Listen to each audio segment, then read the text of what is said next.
பார்த்திங்கன்னா நல்லா பாயில் ஆகிடுச்சு. தண்ணி வந்து நம்ம ஊற்றின அளவை விட கொஞ்சம் வற்றிடுச்சு. இப்போ நம்ம என்ன பண்ணணும்னா இதை நம்ம வந்து ஒரு வடிகட்டி வச்சு வடிகட்டிக்கலாம். இது வந்து எல்லாருமே குடிக்கலாம். ஆனால் யார் குடிக்கக்கூடாதுன்னா கன்சீவாக இருக்கிறவங்க, பால் கொடுக்குறவங்க, இவங்க வந்து கருஞ்சீரகம் வந்து டாக்டர்கிட்ட கேட்டுட்டு சாப்பிட்டா போதும். மிச்சம் எல்லாருமே ஃபேட் கம்மி பண்ணணும்னு நினைக்கிறவங்க வந்து இந்த ட்ரிங்கை டெய்லி குடிக்கலாம். ஒன்றும் சைட் எஃபெக்ட்ஸ் வராது.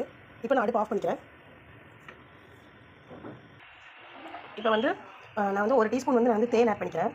தேன் வந்து உங்கள் டேஸ்ட்டுக்கு ஏற்ற மாதிரி ஊற்றிக்கோங்க. இப்போ வந்து நம்ம டேஸ்ட்டுக்கு தேன் ஊற்றியாச்சு. இப்போ வந்து நம்ம இங்கே கருஞ்சீரக தண்ணி வந்து அந்த தேனோட நம்ம ஆட் பண்ணிக்கலாம்.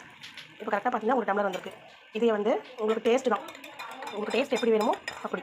ஒயிட் சுகர் மட்டும் ஆட் பண்ணாதீங்க தயவு செஞ்சு. டேஸ்ட்டுக்கு நம்ம தேன் ஊற்றியாச்சு. இப்போது இதை வந்து நம்ம கொஞ்சம் கொஞ்சமாக சிப் பண்ணி டீ எப்படி குடிப்போமோ அந்த மாதிரி வந்து நம்ம இதை வந்து டெய்லி காலையில் வெறும் வயிற்றில் குடிக்கணும். குடிச்சிட்டு ஒரு 1/2 hour வாக்கிங் அந்த மாதிரி போங்க. போனால் நம்மளுக்கு வந்து தேவையில்லாத ஃபேட் வந்து கம்மியாயிரும். ரெடி ஆயிடுச்சுங்க. ஹெல்த் ட்ரிங்க் ரெடி ஆயிடுச்சு. கண்டிப்பாக இதை வந்து நீங்கள் ட்ரை பண்ணி பாருங்கள். ஒரு 40 days நீங்கள் குடிச்சிங்கன்னா உங்களுக்கு ரிசல்ட் நல்லா தெரியும். இந்த ட்ரிங்க் வந்து நீங்கள் டெய்லி குடிச்சா தான் உங்களுக்கு இதோட ரிசல்ட் கண்டிப்பாக தெரியும். இந்த ரெசிபி உங்களுக்கு பிடிச்சிருந்தா லைக் பண்ணுங்கள், ஷேர் பண்ணுங்கள், கமெண்ட் பண்ணுங்கள். ஜீமா சமையலுக்கு சப்ஸ்கிரைப் பண்ணுங்கள். தேங்க்யூ.